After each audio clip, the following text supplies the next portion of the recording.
Test cricket is the best cricket. এর সঙ্গে কোনো কিছুরই আসলে তুলনা চলে না। ওয়ান ডে টি-20-র তুলনায় টেস্ট অনেক বেশি রোমাঞ্চকর, অনেক বেশি উত্তেজনাপূর্ণ। এই দেখুন, পৃথিবীর দুই প্রান্তের দুইটা টেস্ট ম্যাচ, ভারত অস্ট্রেলিয়া টেস্টটা মেলবোর্ন টেস্ট শেষ দিনে কি রোমাঞ্চকর একটা জায়গায় দাঁড়িয়ে, আবার সাউথ আফ্রিকা পাকিস্তানের টেস্টটা কি অ্যামেজিংলি আসলে শেষ হলো। সাউথ আফ্রিকা রূপকথার মতো ম্যাচটা জিতে গেল। এরকম পরিস্থিতিতে সাউথ আফ্রিকা সাধারণত হেরেই যায়, চোকাস নামটা তো আর শুধু শুধু হয়নি, কিন্তু দুর্দান্ত একটা জয়, মাত্র 2 উইকেটের রুদ্ধশ্বাস একটা জয় তুলে নিয়ে সাউথ আফ্রিকা শুধু একটা ম্যাচ জিতলো না, ওয়ার্ল্ড টেস্ট চ্যাম্পিয়নশিপের ফাইনালে পর্যন্ত তারা উঠে গেল। এখন ফাইনালে, লর্ডসের সেই ফাইনালে সাউথ আফ্রিকার প্রতিপক্ষ হবে কারা? অস্ট্রেলিয়া, ভারত নাকি শ্রীলঙ্কা? এই তিনটা দলেরই কিন্তু ফাইনালে ওঠার চান্সটা রয়েছে সাউথ আফ্রিকার সঙ্গী হবার। এই দলগুলোর সামনে কোন সমীকরণ অপেক্ষা করে আছে এবং সাউথ আফ্রিকা কিভাবে ফাইনালে চলে গেল সেটা নিয়ে একটু আলোচনাটা করতে চাই। দেখুন, সাউথ আফ্রিকার সামনে এই সিরিজ শুরুর আগে ইকুয়েশনটা ছিল সিম্পল। পাকিস্তানের সঙ্গে 2টা টেস্ট রয়েছে, সেই 2টা টেস্টের মধ্যে যে কোনো একটা টেস্ট জিতলেই তারা ওয়ার্ল্ড টেস্ট চ্যাম্পিয়নশিপের ফাইনালে চলে যাবে। কেননা সেক্ষেত্রে দুইটা দলের পয়েন্ট পার্সেন্টেজ তাদের চেয়ে বেশি হবে না। ওয়ার্ল্ড টেস্ট চ্যাম্পিয়নশিপে কিভাবে হচ্ছে সেটা নিয়ম কানুন নিয়ে আমরা অনেকবার আলোচনা করেছি যে এইখানটাতে 9টা দল অংশ নিচ্ছে, প্রত্যেকটা দল 6টা করে সিরিজ খেলছে, 3টা হোম সিরিজ 3টা অ্যাওয়ে সিরিজ, প্রতিটা ম্যাচ জয়ের জন্য 12 পয়েন্ট, ড্রয়ের জন্য 4 পয়েন্ট, এবং পয়েন্টের ভিত্তিতে না, কত পয়েন্টের মধ্যে কত পয়েন্ট পেল ওই পয়েন্ট পার্সেন্টেজের ভিত্তিতেই আসলে পয়েন্ট টেবিলটা নির্ধারিত হবে। সাউথ আফ্রিকা যেমন 11টা টেস্ট ম্যাচ খেলে তারা 7টা টেস্ট জিতেছে, একটা টেস্ট ড্র করেছে, অর্থাৎ 7×84 আর ড্রয়ের জন্য 88 পয়েন্ট তাদের রয়েছে। 11 টেস্টের মধ্যে মানে 12 পয়েন্ট করে তো সর্বোচ্চ পেতে পারে, মানে 132 পয়েন্টের মধ্যে তারা 88 পয়েন্ট পেয়েছে। এটা হচ্ছে গিয়ে 66.67% পয়েন্ট তাদের হয়ে গেল। বাকি দুইটা দলের পয়েন্ট পার্সেন্টেজ অ্যাচিভমেন্ট এর চেয়ে বেশি হবে না, যেই কারণে সাউথ আফ্রিকা ফাইনালে উঠে গেল এবং ফাইনালে ওঠাটা তাদের জন্য ভীষণ রকম রোমাঞ্চকর ছিল। লাস্ট ইনিংসে সাউথ আফ্রিকার সামনে টার্গেট ছিল 148 রান। তৃতীয় দিন তারা শেষ করেছিল 3 উইকেটে 27 রানে। জয়ের জন্য তখনও তারা ফেভারিট। ইনফ্যাক্ট এই 4th ডেতে যখন এইডেন মার্করামের উইকেট তারা হারালো 62 রানে, এরপরেও কিন্তু জয় নিয়ে খুব একটা সংশয় জাগেনি। কিন্তু অল অফ এ সাডেন, ওই যে বললাম না টেস্ট ক্রিকেটের বিউটিটা, কি অসাধারণভাবে সেই ম্যাচটা পাকিস্তান নিজেদের দিকে নিয়ে এসেছিল মাত্র 12 বলের মধ্যে 3 রান দিয়ে 4টা উইকেট তুলে নিয়ে।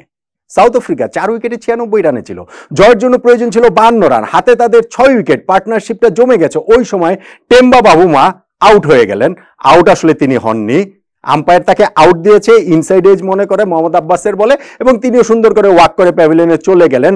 তাদের হাতে 3টা রিভিউ ছিল, রিভিউ নিলেন না, অথচ রিপ্লেতে দেখা গেল বল তার ব্যাটে লাগেইনি। যদি এই ম্যাচটা সাউথ আফ্রিকা হেরে যেত, সাউথ আফ্রিকার ক্যাপ্টেন টেম্বা বাবুমা নিজেকে কি আসলে ক্ষমা করতে পারতেন? আর শুধু এই বাবুমার উইকেট না, এই আব্বাস যে উইকেটটা পেয়েছেন সেখান থেকে সাউথ আফ্রিকার একটা তুমুল ধসের সূচনা হয়েছে। নেক্সট ওভারে নাসিম শাহ একটা উইকেট তুলে নিলেন এবং মোহাম্মদ আব্বাস তারপরের ওভারটাতে তিনি 2টা উইকেট তুলে নিলেন। 4 উইকেটে 96 থেকে সাউথ আফ্রিকা 8 উইকেটে 99 হয়ে গেল। জয়ের জন্য তখনও তাদের আরো 49 রান প্রয়োজন, হাতে মাত্র 2 উইকেট। ওই যে যেটা বলছিলাম, সাউথ আফ্রিকা আবার চোখ করছে, এটার জন্য মোটামুটি আমরা সবাই প্রস্তুত হয়ে গিয়েছিলাম যেটা নিয়ে লেখা হবে, বলা হবে, আলোচনা করা হবে। কিন্তু সাউথ আফ্রিকার ওই 9th উইকেট পার্টনারশিপে কাগিসো রাবাদা এবং মার্কো ইয়েনসেন অবিচ্ছিন্ন থেকে সেই রানটা তারা তুলে ফেললো। ফলে সাউথ আফ্রিকা তাদের যে টার্গেটটা ছিল পাকিস্তানের সঙ্গে 2টা ম্যাচের মধ্যে একটা জিতলেই তারা ওয়ার্ল্ড টেস্ট চ্যাম্পিয়নশিপের ফাইনালে উঠে যাবে, সেইটা তারা অ্যাচিভ করে ফেললো। এখন সাউথ আফ্রিকার পয়েন্ট পার্সেন্টেজ অ্যাচিভমেন্ট 66.67%, যেটা আমি বলছিলাম। সেকেন্ডে আছে অস্ট্রেলিয়া 58.89% নিয়ে এই মুহূর্তে। ইন্ডিয়া আছে 55.89%। 4 নম্বরে রয়েছে নিউজিল্যান্ড, কিন্তু নিউজিল্যান্ডে যেহেতু কোনো সিরিজ টিরিজ নেই এবং তাদেরকে তো আর এর উপরে ওঠার সম্ভব না, সো নিউজিল্যান্ড ইকুয়েশন থেকে বাদ। 5 নম্বরে শ্রীলঙ্কা আছে 45.45% নিয়ে। তাদের পক্ষে কিন্তু আসলে এখনো টেকনিক্যালি ওঠার একটা চান্স রয়েছে, কিন্তু শেষ পর্যন্ত কি আসলে শ্রীলঙ্কার চান্সটা খুবই স্লিম। ওইখানটাতে অস্ট্রেলিয়া এবং ইন্ডিয়ার মধ্যে একটা দলই আসলে উঠবে। ইকুয়েশনটা কি? শ্রীলঙ্কার চান্স খুবই কম। তারপর আমি একটু ইকুয়েশনটা বলে দিই। প্রথমত তাদের একটাই সিরিজ বাকি, 2টো ম্যাচ বাকি আছে এখানে অস্ট্রেলিয়ার সঙ্গে। ওই 2টা ম্যাচ তাদের আসলে জিততেই হবে, এর কোনো বিকল্প নেই। কিন্তু জিতলেই কি তারা ফাইনাল যাবে সাউথ আফ্রিকার সঙ্গে হবে? না। শ্রীলঙ্কার তখন এই ভারত অস্ট্রেলিয়া ম্যাচের যে সিরিজের যে 2টা ম্যাচ বাকি রয়েছে, সেই 2টা ম্যাচে 2টা ইকুয়েশনের যে কোনো একটা মিলতে হবে। সেই 2টা ইকুয়েশন কি? আইদার 2টা টেস্ট ম্যাচই ড্র হতে হবে, অথবা একটা ম্যাচে অস্ট্রেলিয়ার জয়, আরেকটা ম্যাচে ড্র, সেক্ষেত্রেই কেবলমাত্র শ্রীলঙ্কা অস্ট্রেলিয়ার বিপক্ষে 2 টেস্ট জিতলে তারা ফাইনালে উঠে যাবে। ইন্ডিয়া অস্ট্রেলিয়ার 2 দলকেই পয়েন্টে পেছনে ফেলে, কিন্তু ওই 2টি ইকুয়েশন মিলতে হবে, তারপরে শ্রীলঙ্কা ঘরের মাটিতে অস্ট্রেলিয়ার বিপক্ষে 2টো টেস্ট জিতবে। এটা আসলে অনেক একটা হিউজ টাস্ক, অনেক কিছু মেলানো ফেলানো ব্যাপার হয়েছে আমার কাছে। তাই শ্রীলঙ্কাকে তাদের চান্স কাগজে কলমে ম্যাথমেটিক্যালি থাকলেও আসলে বাস্তবিক অর্থে আছে বলে আমার কাছে মনে হয় না। সাউথ আফ্রিকার সঙ্গী হওয়ার দৌড়ে সত্যিকার অর্থে আছে 2টো দলই, অস্ট্রেলিয়া ইন্ডিয়া। এই 2টো দলের সামনে আসলে ইকুয়েশনটা কি? এই যে মেলবোর্ন টেস্টটা 5th ডেতে এরকম একটা জায়গায় দাঁড়িয়ে রয়েছে, অস্ট্রেলিয়া 333 রানে এগিয়ে রয়েছে, হাতে তাদের লাস্ট উইকেট রয়েছে। তারা কি আসলে লাস্ট উইকেটটা নিয়ে আরো কিছু রান করার চেষ্টা করবে, নাকি ওভারনাইট এই স্কোরটাতে ডিক্লেয়ার করে দিয়ে সকালবেলা থেকেই ভারতের উপরে ঝাঁপিয়ে পড়বে? ভারত কি এই দিনটাতে 333 করতে পারবে, নাকি ম্যাচটা ড্র হয়ে যাবে, নাকি অস্ট্রেলিয়া জিতবে, নাকি ভারত জিতবে? ভীষণ রোমাঞ্চকর একটা অবস্থাতে রয়েছে। এখন আমি এই 2টা দলের সামনে ফাইনালে ওঠার ইকুয়েশনটা বলছিলাম, 6টা করে ইকুয়েশন রয়েছে, মানে 6টা সম্ভাব্য রেজাল্টের আলাদা আলাদা। ধরেন অস্ট্রেলিয়ার সামনে ফাইনালে ওঠার সেই 6টা ইকুয়েশনের জায়গাগুলো আসলে কি কি? নাম্বার 1, অস্ট্রেলিয়া যদি ইন্ডিয়ার সঙ্গে এই 2টা টেস্ট ম্যাচ জিতে যায়, বাকি যে 2টা টেস্ট ম্যাচ রয়েছে বর্ডার গাভাস্কার সিরিজের এই মেলবোর্নে, তারপরে সিডনিতে, তাহলে অস্ট্রেলিয়া নো ম্যাটার হোয়াট তারা ফাইনালে উঠে যাবে। শ্রীলঙ্কার সঙ্গে ওই টেস্ট সিরিজের 2টা টেস্ট তারা হেরে গেল, তারা ফাইনালে উঠে যাবে।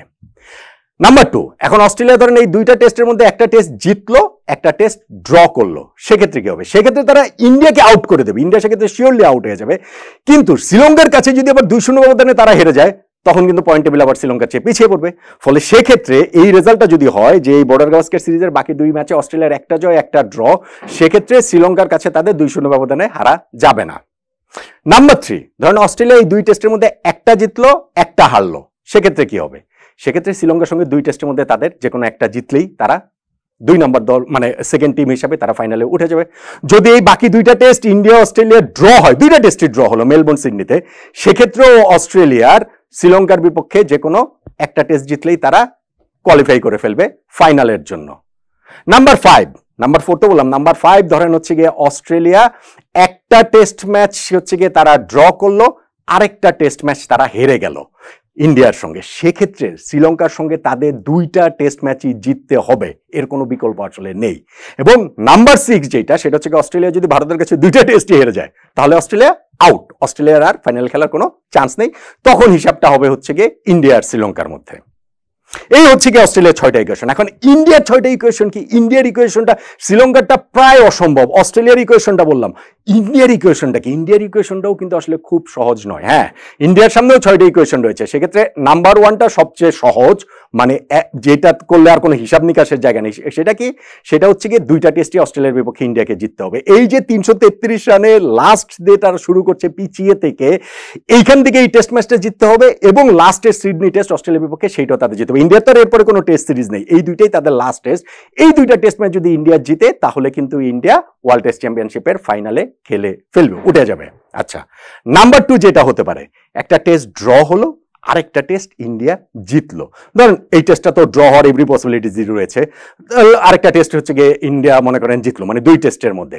সেক্ষেত্রে তাদের হিসাবটা হতে হবে এরকম, তাদের মানে চাওয়ার জায়গাটা থাকবে এরকম যে অস্ট্রেলিয়া যেন শ্রীলঙ্কার বিপক্ষে 2-0 ব্যবধানে না জিতে। যদি অস্ট্রেলিয়া এখানে 2-0 ব্যবধানে জিতে যায়, তাহলে ইন্ডিয়ার এই রেজাল্ট করেও আসলে কোনো লাভ নেই।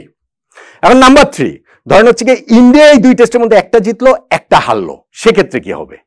একটা জিতে একটা হারলে তখন ইন্ডিয়াকে প্রার্থনা করতে হবে যে শ্রীলঙ্কা যেন অস্ট্রেলিয়ার বিপক্ষে টেস্ট সিরিজটা জিতে যায় অন্ততপক্ষে 1-0 ব্যবধানে, সেক্ষেত্রে কিন্তু ইন্ডিয়া ফাইনালে খেলবে। নাম্বার 4, ইন্ডিয়া ধরেন এখানটাতে 2টা টেস্টই ড্র করলো, তাহলে কি হবে?